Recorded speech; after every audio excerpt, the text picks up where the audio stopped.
gentlemen, welcome to Field of 68's last call. What's your go-to Applebee's order? I don't go to Applebee's.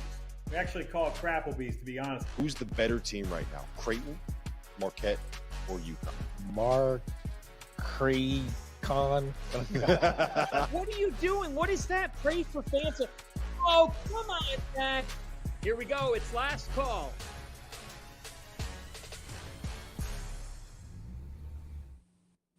Ladies and gentlemen, welcome to the Friday evening edition of Last Call on Stadium.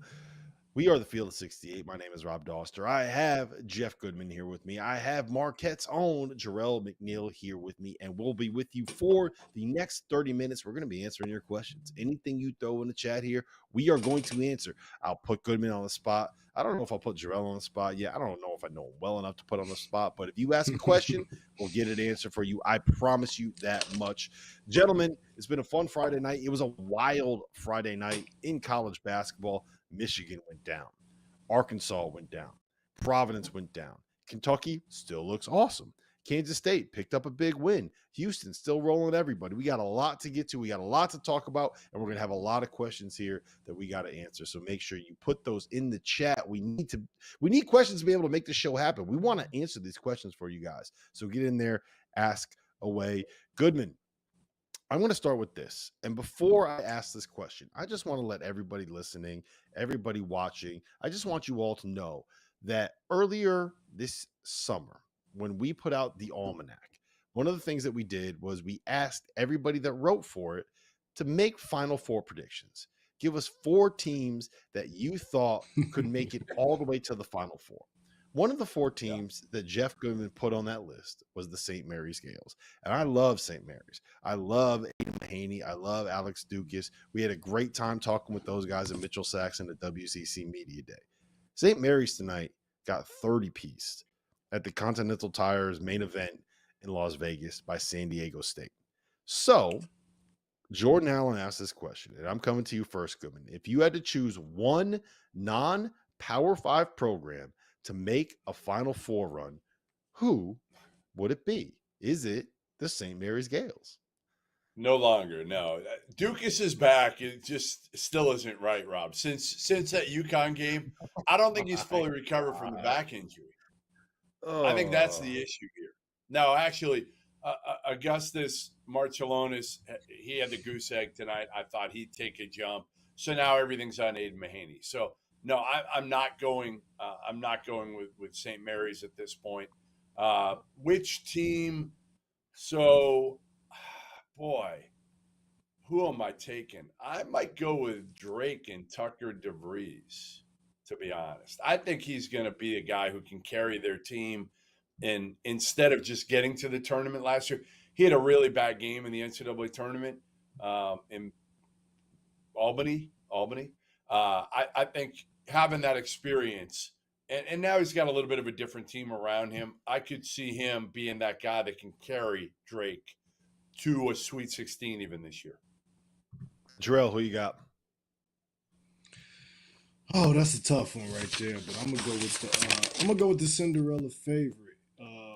It's a lot of good vibes, obviously, at James Madison right now. It's a lot of good vibes at James Madison right now. I think their football team is ranked. They got a college game day here on campus, and they just squoze out another comeback win at home after going out and winning a couple tough ones on the road early, man. So they seem like they kind of got the Cinderella vibes, the glass slipper on the foot early. Let's see if they can keep it up the rest of the way and make a deep run. You know, it's funny. You guys mentioned all these different teams. You mentioned St. Mary's. You mentioned Drake. You mentioned James Madison. The team that you didn't mention is ranked in the top 10. The team that you didn't mention went out last season and made a run to the Final Four. The team that you didn't mention is Florida Atlantic, FAU, Dusty May, Janelle Davis, Elijah Martin. It might be taking the cheap way out. I don't care. It is. Florida Atlantic is damn good. Atlantic is damn good. We've seen them. It wasn't a fluke last year. And the reason why I wanted to bring them up is because it wasn't a fluke last year. What they did was real. What they've done so far this season is real. When we see them Field of 68 tip-off in Boca Raton here in about 3 weeks. That's going to be real. I can't wait to get down there by with it. It's going to be a blast. So I am going with Florida Atlantic. I am taking the You easy go with way them. out Hey, Rob, because- you can go with them. I'm going to take another team that people don't have in the top 10 and a team that we'll also see down there that just had a huge win today, and that's Liberty. Kyle Rohde had 31 points tonight for Liberty. They lose Darius McGee, and they might be as good as they were a year ago. I cannot wait. Charleston's really struggling. Shout out to our city. Yeah, they are. But Liberty is rolling right now. So that's going to be a hell of an event. Yeah, it's almost like Richie McKay's a really good coach that doesn't get enough credit. Almost. All right, Jarrell, I'm hitting you with this one. How many teams, this is from Jacob, by the way, how many teams does the Big East get into the NCAA tournament this season? Ooh, that's a good one. I like that one. We got a couple slow starts. I'm gonna say the Big East gets. I'm gonna say we get 5 in this year. I'm gonna say we get 5 in the tournament this year. So UConn, Marquette, Creighton, right? Creighton. I'm gonna go Nova. And at 15, Providence. I think Providence is gonna get in. I like Providence. I think they'll pick it up, and I believe in Kim English and kind of that makeup. They just got to figure out a way, the way they're gonna play offensively a little bit and get Bryce Hopkins going. I'm gonna say 6, Rob. I'm gonna say 6 and add in 1 of St. John's or Xavier. Okay. Johnnies, baby. We just talked about it earlier. The Johnnies. The Johnnies are getting into the tournament. The Johnnies are going to dance. Rick Pitino is not going to get shut out in March. I don't want to say it, but I do think that that'll happen. All right, this question comes in from Marshall Goodman. Actually, you know what? I'm going to go to you first on this one, Jarrell. It is, why is Illinois struggling with teams like Valpo this season? We talked a little bit about it on the other show, but you know that program. You're from Chicago. You've got a couple kids that you coached on that team. What is going on with Illinois right now? I mean, I think it's just it's clearly just the offensive identity struggle. I kind of like the pieces that they got. I think they got more shooting through the transfer portal a little bit with Domas coming over and the other kid. I think his name, what is it? Good or Goody? I don't want to mispronounce it. Goody. But, he can really, he can really shoot the ball and stretch the floor from the outside. And, and they got a couple power guards with Shannon and Ty Rogers, and then another guy that can stretch the floor as well with Hawkins. And it's just really about putting it all together and figuring out who they're going to play through and what spots on the floor they're going to play through and exactly how they're going to try to get guys looks. Right now, I feel like they work way too hard offensively for everything. Whether they have to start posting some of these guards up closer to the basket or giving those guys opportunities to take on mismatches just closer to the basket or whatever it may be, they're gonna have to figure something out just with their playing style offensively to try to ease up the load a little bit. Shannon's gonna get 20 regardless almost every night, but he needs somebody to come along with him, and somebody needs some of the to make this easier on some of those other guys that are role players. All right, Goodman, I got another one for you. It's all Ty Rogers for me for Illinois. It is. It's all up to Ty Rogers. Like I did a column. Like he's one of the most important players in all of college basketball. Period. All right, Goodman. We have another one from Marshall here. We have another one from Marshall. It is, when will Butler ever be relevant again? That's a great question. I would say when Brad Stevens comes back and decides he wants to save the program. And that might be at 62 years old when he's done, because I think he'll coach again in the NBA. And then I think, honestly, the program's going to be in mediocrity for so long that they're going to call Brad and be like, please, can you save us? And Brad loves the program so much that he's going to come back at 62 years old and take him to consecutive Final Fours again. That's your prediction? Can you store that in the Vaulted app? Is that what you're doing right now? That's what I'm going to do. And you check in with me when he's 62. Well, I don't think it'll take that long. I just there's things and resources and facilities. Well, maybe facility is the wrong word. I think specifically resources that have to get improved around there if they're going to be competitive in the league.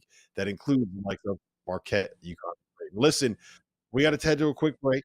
On the other side, we're going to be asking more of your questions, and I'm going to be hitting these guys with the tough ones. We got some good ones. Jump in the chat. Leave them. We'll get to it.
Welcome back to the Friday evening edition of Last Call here on Stadium. This is the Field of 68. My name is Rob Doster. I have Jeff Goodman. I have Jarrell McNeil, and we are here to answer your questions for the next 19 minutes right on the dot. So make sure you jump into the chat, drop some questions in there. They will get asked. They will get answered. I promise you, unless it's going to get us canceled. I'm not trying to get canceled just yet. This is only like our first week doing the show. We can probably get canceled once we get to like a month in, maybe 2 months in. Then we'll see what happens. All right.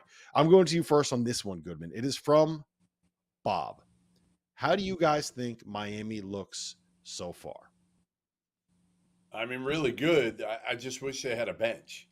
My biggest thing, I love the addition of Matthew Cleveland. Naja Pack looks good. Obviously you got Norchat down low. He's an absolute beast.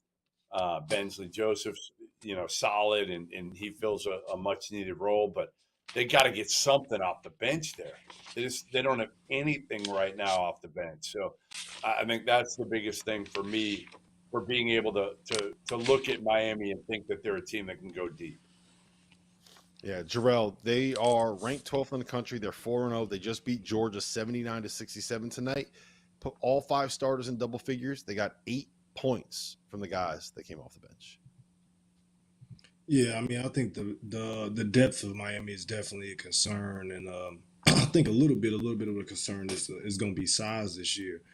They're not the biggest guys. I know Norchat Amir kind of battles down there, and I really like his game because he's not the tallest guy, but he's really scrappy, long arms, and athletic.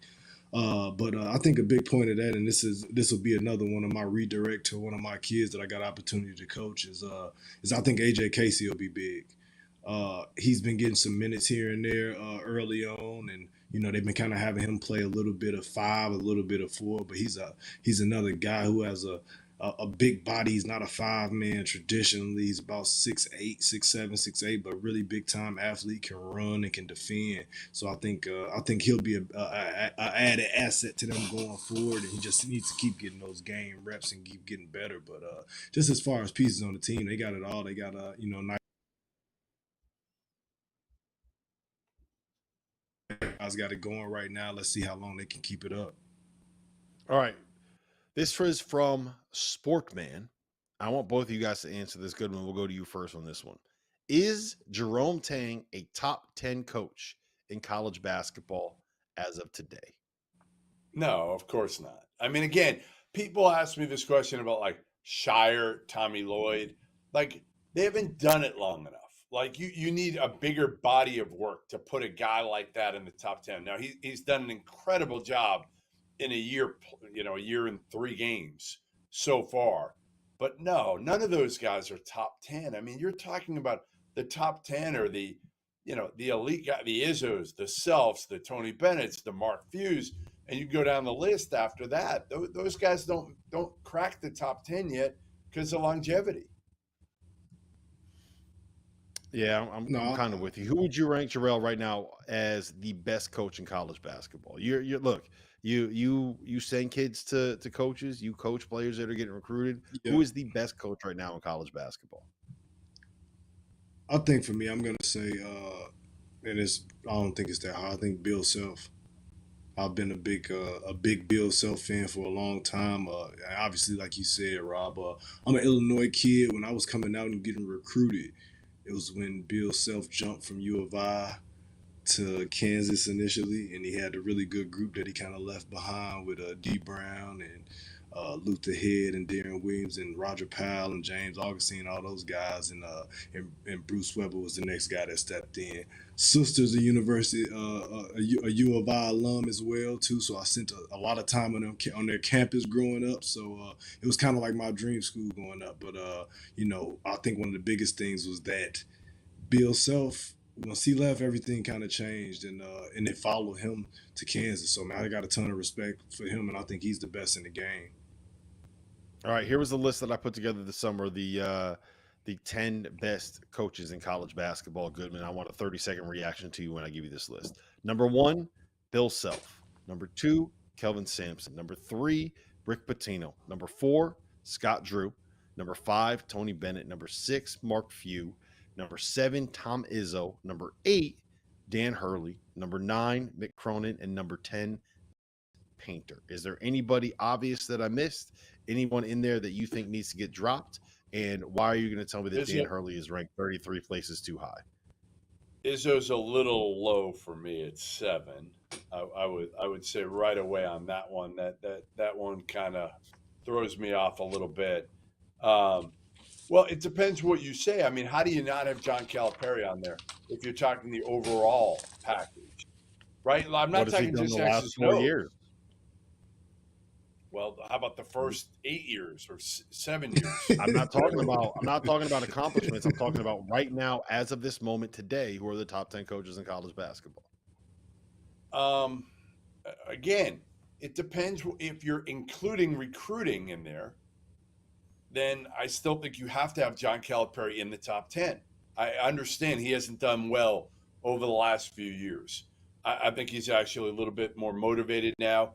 If you're talking just X's and O's, listen, the guys you got in there are pretty good. I might have Dana Altman in there, to be honest, from an X's and O's standpoint. I think he's terrific. But overall, you got to have Calipari in the top 10 if you're talking overall, the whole package. You have to. There you go. Jarrell, Jeff Goodman, noted John Calipari, Homer. I got to ask you real quick, Jarrell. The chat is blowing up right now. Jarrell, I didn't talk to Cal. I did not put Shaka Smart in the top 10. Does Shaka Smart need to be in the top 10? I think he does with some of the other names right now that you might be mentioning. If we're just talking about recency and not just a complete body of work, I can't think of anybody. What is this, year 3?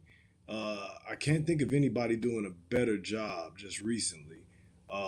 As far as turning over a program, changing, kind of getting the coach to fit where he wants, and kind of getting us back to what Marquette program needs to be. But man, like Jeff said, you're talking about absolute giants in that field, man. I was proud of you that you had Coach Kelvin Sampson so high, because it was a tough choice for me between him and Bill Self at number 1. Yeah, he's I a think monster. very I don't highly know of if Coach you can Sampson see as what's on well. the screen right now. I don't know if you can see what's on the screen right now, but the last question we got from MC Lee, and it says, I got Jarrell's autograph in 2007. Jarrell McNeil is the ultimate GOAT. So there you have it. In terms of if we were ranking top 10 ultimate GOATs, Jarrell McNeil would be at number 1. All right, Goodman, we got about 45 seconds here. Is Dayton the top 25 team? Both of you guys answer this. Goodman, you go first. Hell no. No, they don't have a point guard. Really. So, no, they're not. I hope they're a tournament team, because with all the injuries that they've dealt with, and Anthony Grant, everything he's gone through personally, I've been out there saying this, one of the best dudes, period. So yeah, I'm hoping they are. Yeah. All right. Listen, Jarrell, we'll get to you on the other side of the break. When we come back, we have more questions that are going to get asked. We have more questions that are going to get answered, and hopefully, you're going to throw a couple more questions in the chat. We're going to talk about up and coming coaching superstars, top 3 Maui team, all on the other side of this break.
Welcome back to the Friday evening edition here on Last Call on Stadium. We are the Field of 68.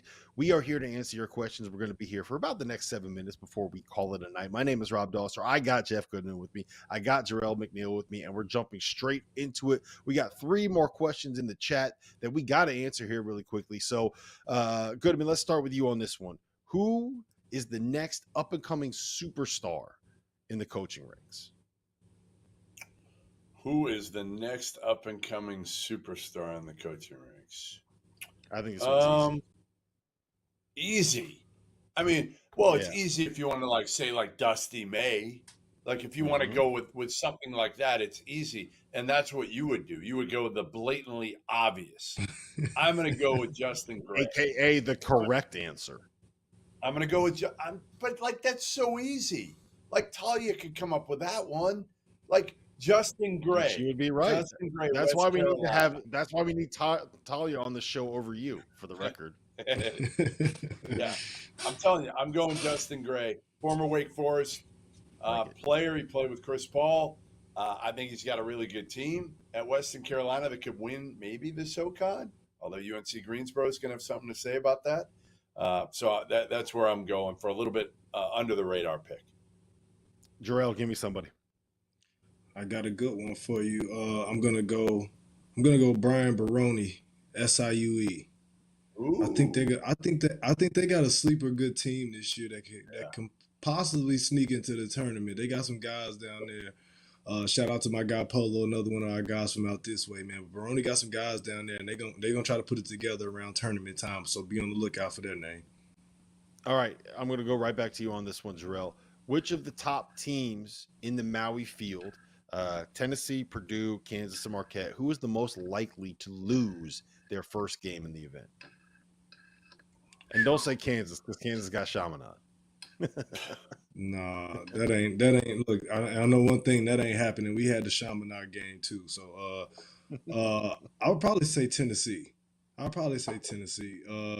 And to be honest, I've really been impressed with Tennessee. I think they're playing just as good as just about anybody right now. But they had some struggles throughout the last couple of years scoring the ball, and I think they have a tendency to get a little bit dry offensively. So it'll be different this year playing in Maui too, and I think they're playing in Honolulu at the bigger gym. They're not playing in the little Cracker Jack box that they usually play in, which is a little bit more of a shooter's gym. I know guys like playing there. I love playing there. So I think Tennessee is probably the most likely. Soft rims, baby. Goodman, you just so you know what happened right there. Jarrell McNeil was like Rick Barnes in the tournament setting. No way he's winning. I'm with him. I'm going the same way. I'm going the Qs with Judah Mintz and JJ Starling in the backcourt. If they get hot and Starling makes some shots, I think they could beat or at least take Tennessee down to the wire.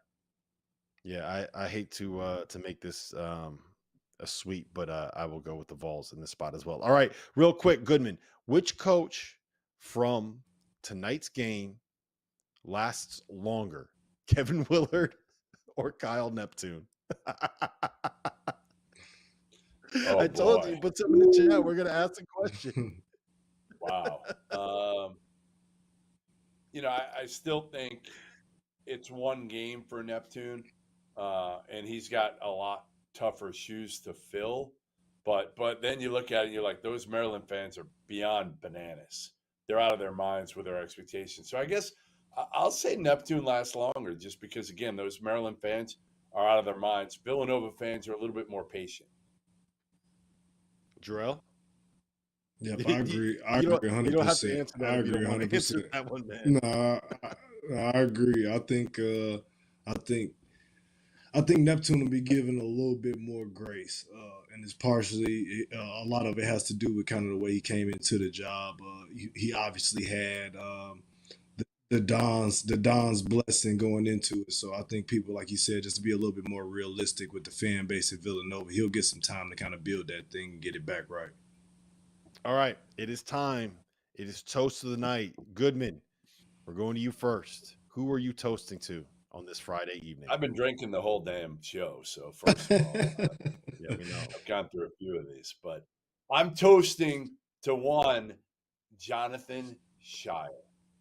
I for knew it. picking up his first technical foul as a head coach in his first tee since he was a high schooler, right? He picked up one for hanging on the rim, which I don't know if I believe, but that's what he told me this past offseason. So, John, listen, to many more tees, man.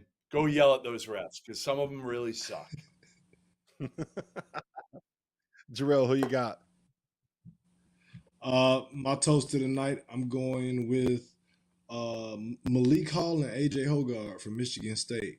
Both of those guys came alive a little bit tonight. They kind of been getting killed the last couple of weeks because Michigan State is taking some tough losses, but they haven't been playing well. But they both showed up tonight. I really like what Hall did inside, really efficient game. And Hogarth came alive as well too, and they're a different team, and those two guys are playing well. So, cheers to those guys. See if they could keep it up and get this thing back rolling. So my toast of the night is going to go out to Anthony Grant and the Dayton Flyers. After everything that Anthony's been through over the course of the last 14 months, between the injuries, between the family stuff that he's had going on, that's a very, very easy team, very easy program, and very easy coach to root for. Happy for him. Cheers, Anthony. Cheers, Jeff Goodman. Cheers to Jerome McNeil, his first night here on